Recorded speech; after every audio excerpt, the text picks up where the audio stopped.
Well, hello there, Tankers of the Blitz universe. I'm Flossie, and this in front of you is the T95E2, which is a tank that I have had a couple people request me to do a review on.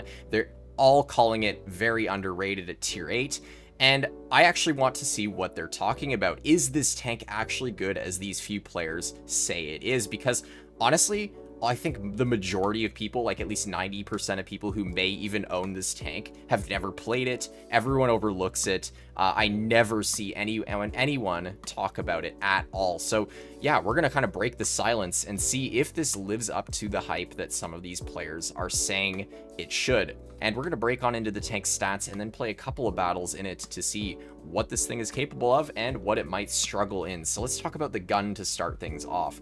It deals 225 damage on its standard shells, 190 on the premium, and 270 on its HE. So honestly, average alpha damage right there for a medium tank at tier 8. You have 9 degrees of gun depression, which means this thing is very, very flexible. That's a very, very good thing this tank carries.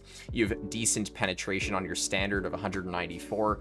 It'll deal with most tier 8s and tier 7s effectively with the standard ammo, and you have 303 millimeters of premium ammo.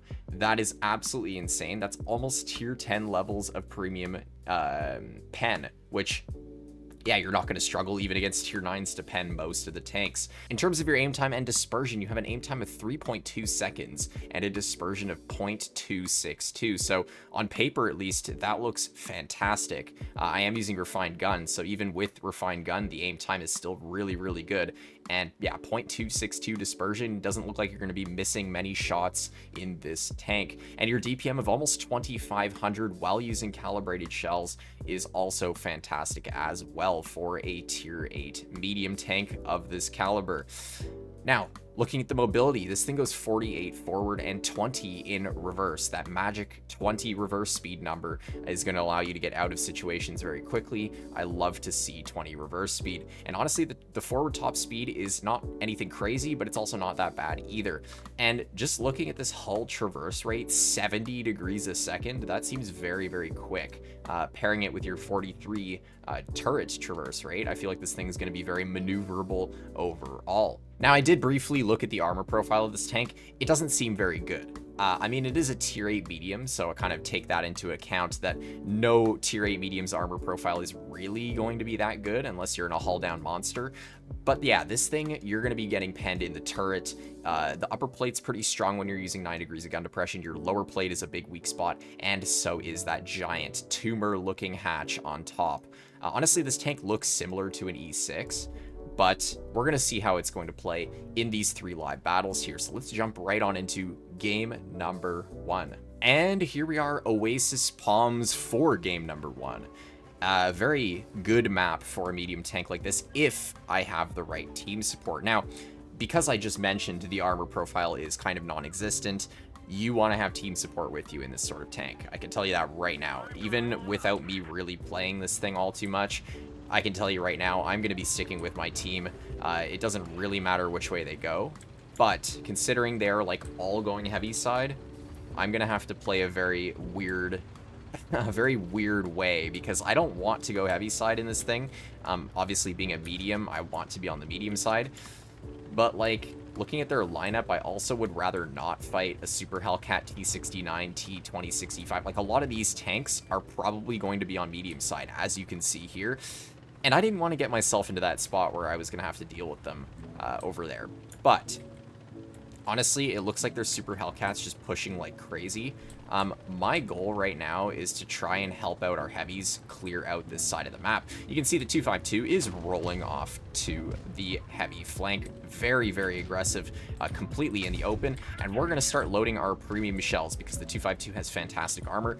But it's honestly no match for the tank's premium shells, and especially if he's going to turn around like this, we're going to use that fantastic DPM to absolutely destroy him. Now, unfortunately, my rolls are not helping me out right now. I'm getting some pretty lame rolls. There's a good one, 238, and yeah, that was pretty much a steamroll on that 252. Luckily for us, our heavy tanks didn't lose too much HP, and honestly, I'm surprised to see half of these players over on heavy side. You would have thought that they would have all stuck together on medium side, but honestly, I will take it. And look at the DPM go. Like, this thing's reload is really, really good. we're easily able to pick up tons of damage on these players on heavy side here. Now, all that's left really on this side of the map is the Smasher, and we're sort of just playing cleanup on aisle 6 right here because, yeah, he was just a one-shot. So now the T69 has fired 2 of his shots, so I'm not too worried about taking, well, I guess 0. He's not going to actually hit me with any of his shots, but I wouldn't have been worried about losing some HP anyways. So I'm honestly just going to go full send in. I'm really confused about where that shot went, but it doesn't really matter. We're now in a safe enough spot to where I can sort of dish out damage on this player here. Unfortunately, I got shot by the IS-3 defender, but this guy is not really that much of a threat. Unfortunately, it seems like that standard pen is actually struggling a little bit, especially against the heavies at tier 8. But honestly, it's alright. Having so much premium pen like you do in this tank is just such a treat. I will say that right now. And there we go. We dealt 2,400-ish damage right there. A decent result for our first game. And we came out with the win. So honestly, that was a very strange game because I don't really know what my team is doing. I don't know why we all decided to split like that. But you know what? It ended up working out well. And the tank feels pretty good overall. I will say, I'm not really sure how much this thing is released for in the shop, but I would expect, considering how old it is, I think it's probably pretty cheap. So honestly, actually, let's see how many credits I made that game as well. It seems like we made a decent amount. Yeah, we made 78,000 credits from that game, which is pretty good, honestly, considering I did load a decent amount of premium shells, I think, that game. But we're going to jump on into game number 2 and see if we can keep the win streak up and see if we can get more of a feel for how this thing will perform in different situations. And here we are, Ghost Factory for game number 2.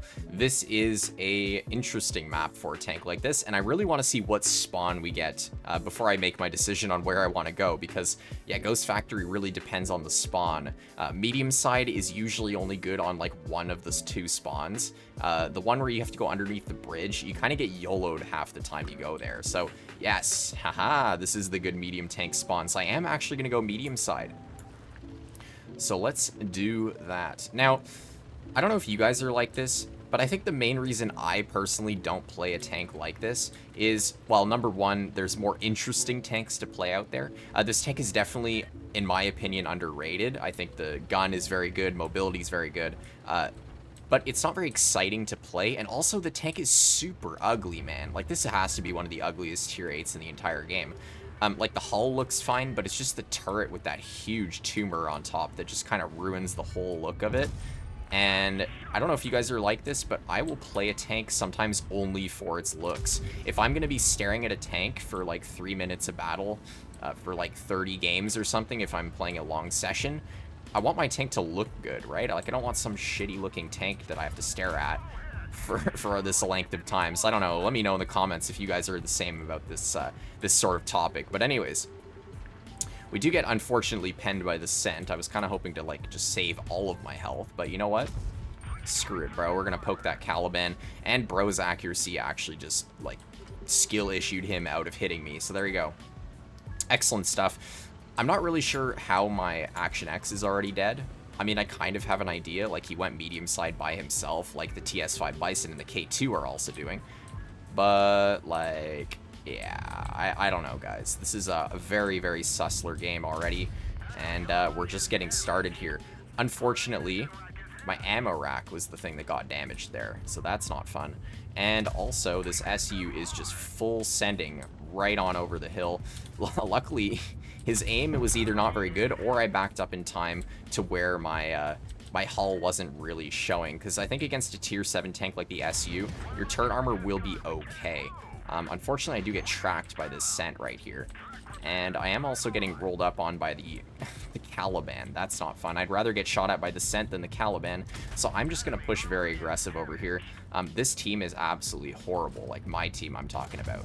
So, yeah, the chances of us winning this game are, like, 0. So I'm just going to keep trading with this guy. We do pick up the kill before he gets another shell into me.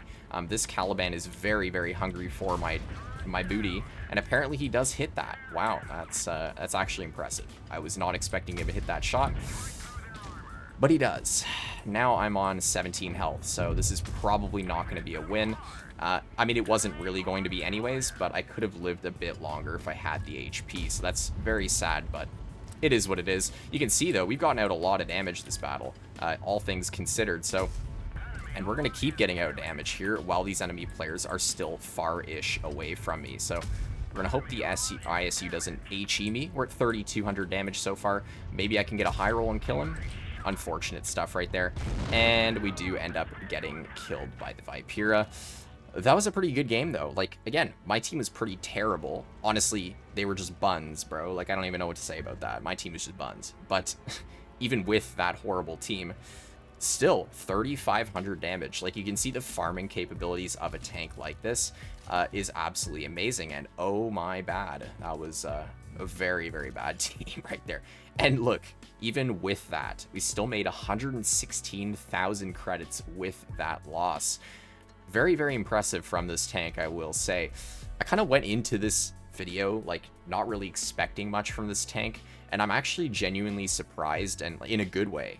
By this tank's capabilities. I think it's actually a pretty solid deal because I think it's usually sold for fairly cheap. Again, like I said before, I'm not really sure how much it is, but I'm pretty sure it's going to be cheaper than the majority of tier 8s that come into the store.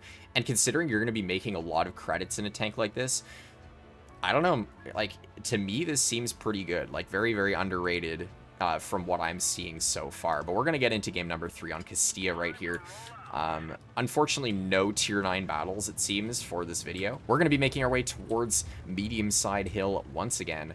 It looks like my team is also splitting once again, which, you know, you've seen from the previous games. It doesn't really work all that well. I'm going to say that right now. So we'll see what happens, guys. But let's take the hill and see what we can do. Here's the Centurion. Oh boy, this guy's a great player. You can tell already by his no camo gaming. And we're going to try and pen him again in the side there. I am popping my adrenaline just because I don't think he's going to be very good. So he's probably just going to keep poking. But, oh, okay. Well, would have been nice if I could hit like any of my shots, apparently. Yeah, I'm just going to keep going up the hill. Their smasher is... I honestly have no idea what he's doing in mid there. Oh, hello, Charioteer. All right, well, I'm going to go for the Charioteer. We're going to see if we can actually start peppering this guy with shells. Now, unfortunately, the side armor on this tank is not going to be very good, and especially against a Charioteer, which has crazy good hash, he's going to absolutely butter through my armor. But that's all right. We do get him cleared with our teammate, and the Smasher is also dead. So we're at 1,100 damage so far, not too bad. But 3 tanks on the enemy team are already dead, so I need to start pushing in quickly if I want to get my damage out. We do see the T-28 in front of us. Do get a nice max roll of 281 into his side there. Excellent.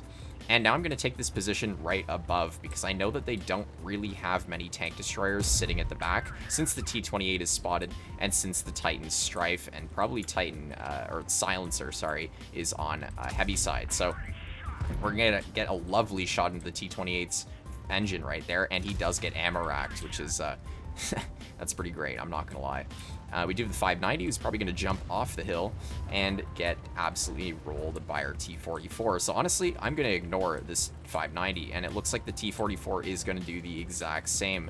I'm not really sure where this guy is driving. Like, I really hope this guy doesn't just like cut me off or something. That's really what it was looking like, guys. Like, I thought he was going to cut me off there or something silly, but he doesn't. And we're actually getting a good farm into the Titan Strife. Luckily, that tank is so friggin' slow that I'm just able to get 3 shots into him before he pulls around the corner. And there you go, 2,800 damage for our 3rd battle here. Actually pretty good for how much of a steamroll it was, number 1, and just the fact that I had no idea what the enemy team was doing. So there you go, guys. You can see this tank has very, very good damage farming potential at tier 8. And we're going to see how many credits we made from that game. I didn't shoot much premium ammo, so I'm expecting to make a decent amount as well. So there we go, 2,900 damage apparently I dealt with that fire. And we made a total of 85,000 credits. So yeah, I mean, you're going to be making a lot of credits in this thing. And honestly, it's a pretty decent tank. I do have to agree with the people who told me to play it because they think it's underrated. I honestly think so as well. Again, none of these battles you saw any of the enemy players using this tank, and it's the case for 90% of the time.